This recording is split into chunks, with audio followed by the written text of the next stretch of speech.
അസ്സലാമലൈക്കും അച്ചൂസ് ടൈമിൻ്റെ പുതിയൊരു വീഡിയോയിലേക്ക് എല്ലാവർക്കും സ്വാഗതം.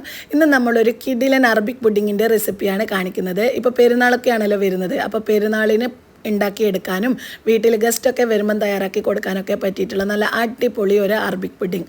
അപ്പോൾ പെട്ടെന്ന് തന്നെ എങ്ങനെയാണ് ഇത് തയ്യാറാക്കിയെടുക്കുന്നതെന്ന് കാണാം. വീഡിയോയിലോട്ട് പോകുന്നതിന് മുന്നേ എന്നും പറയുന്നത് പോലെ ആദ്യമായിട്ടാണ് നമ്മുടെ വീഡിയോസൊക്കെ കാണുന്നതെങ്കിൽ അച്ചൂസ് ടൈം എന്ന ചാനൽ സബ്സ്ക്രൈബ് ചെയ്യാൻ മറക്കരുതേ. ഈ ഒരു അറബിക് പുഡിങ് നമ്മൾ 2 ലെയറായിട്ടാണ് ചെയ്യുന്നത്. കസ്റ്റാർഡിൻ്റെ ലെയറും വിപ്പിംഗ് ക്രീമിൻ്റെ ലെയറും. അപ്പോൾ ആദ്യം നമുക്ക് കസ്റ്റാർഡിൻ്റെ ലെയർ റെഡിയാക്കി എടുക്കാം. അതിനായിട്ട് ഒരു പാത്രത്തിലോട്ട് പാൽ ഒഴിച്ച് കൊടുക്കുന്നുണ്ട്. എന്നിട്ട് അതിലേക്ക് മധുരത്തിന് ആവശ്യമായിട്ടുള്ള പഞ്ചസാരയും നല്ലൊരു ഫ്ലേവർ കിട്ടാനായിട്ട് റോസ് വാട്ടർ ഒഴിച്ച് കൊടുക്കുന്നുണ്ട്. ഇനിയിപ്പോൾ റോസ് വാട്ടറിന് പകരം നമുക്ക് ഇഷ്ടമുള്ള ഏതാണോ ഫ്ലേവർ ഉള്ളത് അതിൻ്റെ എസൻസ് ഒഴിച്ച് കൊടുത്താലും മതി. ഇനി ഇത് നല്ലോണം മിക്സ് ചെയ്തിട്ട് സ്റ്റൗവിൽ വെച്ചിട്ട് പാൽ തിളക്കാൻ വേണ്ടി വെക്കാം. ഇനി ഒരു പാത്രത്തിലോട്ട് 2 ടേബിൾ സ്പൂൺ കസ്റ്റാർഡ് പൗഡർ ഇട്ട് കൊടുത്തിട്ട് 1/2 കപ്പ് പാൽ ഒഴിച്ചിട്ട് കട്ടകളൊന്നും ഇല്ലാതെ ഇതൊന്ന് മിക്സ് ചെയ്തിട്ട് മാറ്റി വെക്കുന്നുണ്ട്. എന്നിട്ട് പാല് തിളക്കാൻ വെച്ചിട്ടുള്ള ആ ഒരു സമയം കൊണ്ട് നമുക്ക് സെക്കൻഡ് ലെയർ ആയിട്ടുള്ള വിപ്പിംഗ് ക്രീമും ഒന്ന് മിക്സ് ചെയ്ത് മാറ്റി വെക്കണം. അതിനായിട്ട് ഒരു പാത്രത്തിലോട്ട് വിപ്പിംഗ് ക്രീം ഒഴിച്ച് കൊടുക്കുക. എന്നിട്ട് ഇതിലേക്ക് ഞാനിപ്പോൾ വാനില എസൻസ് ഒഴിച്ച് കൊടുക്കുന്നുണ്ട്. ഞാൻ നേരത്തെ പറഞ്ഞതുപോലെ നമുക്ക് ഏതാണോ ഫ്ലേവർ ഇഷ്ടമുള്ളത് ആ ഒരു എസൻസ് ഒഴിച്ച് കൊടുത്താൽ മതി. വിപ്പിംഗ് ക്രീമിലേക്ക് ഞാനിപ്പം വാനില എസൻസ് ഒഴിച്ച് കൊടുക്കുന്നുണ്ട്. പിന്നെ കുറച്ച് പൊടിച്ച പഞ്ചസാരയും ചേർത്ത് കൊടുക്കുക. എന്നിട്ട് ഇത് നന്നായിട്ടൊന്ന് മിക്സ് ചെയ്തെടുക്കുന്നുണ്ട്. നമ്മൾ കേക്കിനൊക്കെ ബീറ്റ് ചെയ്തെടുക്കുന്നത് പോലെ ബീറ്റ് ചെയ്തെടുക്കേണ്ട ആവശ്യമില്ല. ജസ്റ്റ് ഒന്ന് മിക്സ് ചെയ്തിട്ട് ചെറുതായി ഒന്ന് തിക്കായി വന്നാൽ മതി ക്രീം. അപ്പോൾ ആ ഒരു സമയം കൊണ്ട് പാല് നല്ലോണം തിളച്ച് വന്നിട്ടുണ്ട്. ഇനി ഇതിലേക്ക് നമ്മൾ മിക്സ് ചെയ്ത് വെച്ചിട്ടുള്ള ആ ഒരു കസ്റ്റാർഡ് പൗഡർ ഉണ്ടല്ലോ അത് ഒഴിച്ച് കൊടുക്കുക. എന്നിട്ട് മീഡിയം ഫ്ലെയിമിൽ വെച്ചിട്ട് കൈ എടുക്കാതെ ഇത് നന്നായിട്ടൊന്ന് മിക്സ് ചെയ്ത് കൊടുക്കുക. കസ്റ്റാർഡ് ഒഴിക്കുന്നത് കൊണ്ട് തന്നെ പെട്ടെന്ന് കട്ടിയായി പോവും. അപ്പോൾ കൈ എടുക്കാതെ മിക്സ് ചെയ്തിട്ട് ജസ്റ്റ് ഒന്ന് അത് തിക്കായി വരുന്ന സമയത്ത് സ്റ്റൗ ഓഫ് ചെയ്തിട്ട് അതൊന്ന് ചൂടാറാനായിട്ട് മാറ്റി വെക്കുന്നുണ്ട്. പുഡിങ്ങിൻ്റെ 2 ലെയറും ഇവിടെ റെഡി ആയിട്ടുണ്ട്. കസ്റ്റാർഡിൻ്റെ ലെയറും വിപ്പിംഗ് ക്രീമിൻ്റെ ലെയറും. ഇനി നമുക്ക് മെയിനായിട്ട് ഇതിലേക്ക് വേണ്ടത് ബ്രെഡാണ്. ബ്രെഡിൻ്റെ ആ ഒരു 4 സൈഡും കളഞ്ഞതിന് ശേഷം നമ്മളിത് 2ആയിട്ട് ഇതുപോലെ കട്ട് ചെയ്തെടുക്കുന്നുണ്ട്.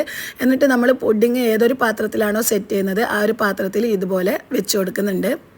ഞാനിപ്പോൾ ബ്രെഡ് ജസ്റ്റ് ഇതേപോലെ കട്ട് ചെയ്തിട്ട് ഇങ്ങനെ തന്നെ വെച്ച് കൊടുക്കുകയാണ് ചെയ്യുന്നത്. ഇനിയിപ്പോൾ നമ്മൾ കഴിക്കുന്ന സമയത്ത് പുഡിങ്ങിൻ്റെ ആ ഒരു ബ്രെഡിന് നല്ല സോഫ്റ്റ് ആയിട്ടാണ് വേണ്ടതെന്നുണ്ടെങ്കിൽ ബ്രെഡ് ജസ്റ്റ് ഒന്ന് ഷുഗർ സിറപ്പിൽ ഡിപ്പ് ചെയ്തിട്ട് വെച്ച് കൊടുത്താലും മതി. ഇനി ഇതിന് മുകളിൽ നമ്മൾ കസ്റ്റാർഡിൻ്റെ മിക്സാണ് ആദ്യം ഒഴിച്ച് കൊടുക്കുന്നത്. അത് ആ ഒരു ബ്രെഡ് എല്ലായിടവും കവറാകുന്ന തരത്തിൽ ഒഴിച്ച് കൊടുക്കുക. എന്നിട്ട് അതിന് മുകളിലായിട്ട് നമ്മുടെ വിപ്പിംഗ് ക്രീമിൻ്റെ മിക്സ് ഇതേപോലെ തന്നെ എല്ലായിടത്തും സ്പ്രെഡ് ആകുന്ന രീതിയിൽ അത് ഒഴിച്ച് കൊടുക്കുന്നുണ്ട്. എന്നിട്ട് അതിന് മുകളിൽ നമ്മൾ ബ്രെഡിൻ്റെ സ്ലൈസസ് വെച്ച് കൊടുക്കുക. എന്നിട്ട് റിപ്പീറ്റ് ചെയ്യുക. ആ ഒരു കസ്റ്റാർഡിൻ്റെ മിക്സ് ഒഴിച്ച് കൊടുക്കുക, വീണ്ടും വിപ്പിംഗ് ക്രീം ഒഴിക്കുക. അങ്ങനെ എത്രയാണോ നമുക്ക് ലെയർ ആവശ്യമായിട്ടുള്ളത് അത്രയും ലെയേഴ്സ് ഇതേപോലെ തന്നെ റിപ്പീറ്റ് ചെയ്ത് കൊടുത്താൽ മതി.